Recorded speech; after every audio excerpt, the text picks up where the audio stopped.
হ্যাঁ এখান থেকে স্কুল এই যে ফাইভ এই যাবে এই যে নাম যাবে এই যে যাবে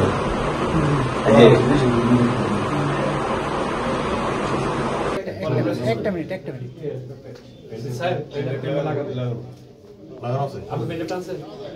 পুরা ভিডিওটা সুন্দর করে নাও। 5টা থেকে না 2টা ক্যামেরা 12 নম্বর আর 10 নম্বর ক্যামেরা একটু পরে নেন থানায় এরেস্ট করছে বুঝছেন বিশাল অন্যায় কাজ করছে তারা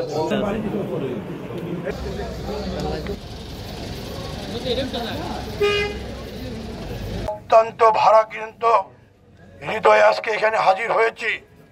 এটা বাংলাদেশের কোনো জায়গায় ঘটছে কিনা আমার জানা নাই। আমার 42 বছর রাজনীতি জীবন, আমি কোনো জায়গায় দেখি নাই।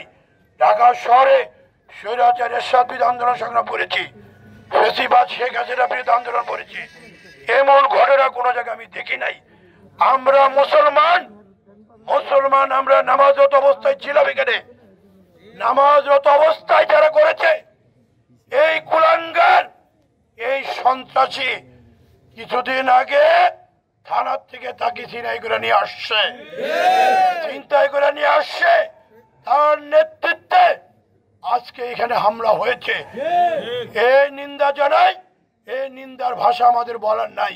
তাজুল চেয়ারম্যান সাহেব বলেছে, আওলাদ হোসেন উজ্জ্বল বলেছে, মমিন ভাই বলেছে, আমাদের দেলোয়ার হোসেন বলেছে। আজকে আমাদের সহকর্মী আমাদের ভাই আওলাদ হোসেন উজ্জ্বলের শ্বশুর উনি মারা গিয়েছে। আমরা এখানে সবাই এসেছি জানাজা পড়ার জন্য। কি অপরাধ ছিল আমাদের? জানাজায় কি পড়া কি অপরাধ ছিল? আমরা মুসলমানের জানাজা পড়তে পারবো না? এটা কি সন্ত্রাসী রাজত্ব? এটা ফেসিবাদ শেখ হাসিনার লোকরাও কখনো করে নাই, আজকে সন্ত্রাসীরা করেছে। আমি এখানে দৃঢ় কণ্ঠে বলতে চাই, হয় আমি বাঁচবো আর নয় সন্ত্রাসীরা থাকবে। সন্ত্রাসীদের আস্তানা আমি এই শ্রীনগরে রাখবো না। আমি আপনাদেরকে ঘোষণা দিয়ে যাচ্ছি, আপনারা শুধু আমার জন্য দোয়া করেন। যদি কোন লোক থানায় যা তদবির করে আমি ওর হাত ভাঙা দেব। বাধ্য হলাম, সে যত বড় লোকই হোক, আমি একবার তাকে দেখব। হয় টু আর ডাই। সত্যিকার অর্থে এই সন্ত্রাসী না, পৃথিবীর ইতিহাসে এরকম ঘটনা হয়নি। আমরা মুসলমান, আমরা জানাজা পড়তে আসছি, একটা লোককে শেষ বিদায় দিব, এটা কি উচিত?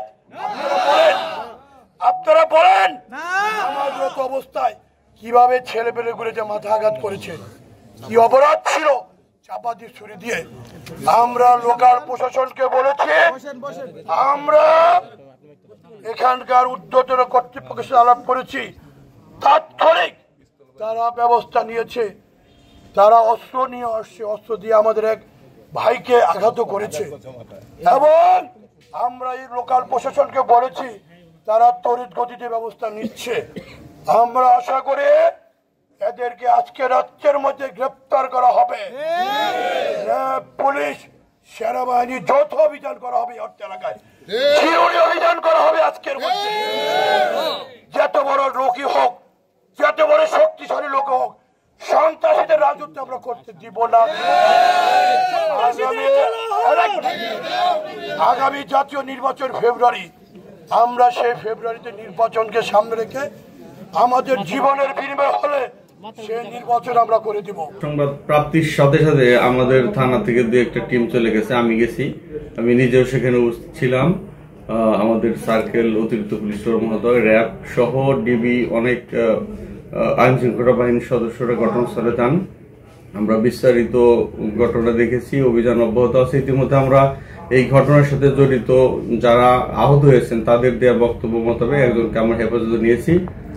আর অভিযোগ দায়েরের যে পদক্ষেপ অব্যাহত আছে, অভিযোগ পাইলে আমরা আইনগত ব্যবস্থা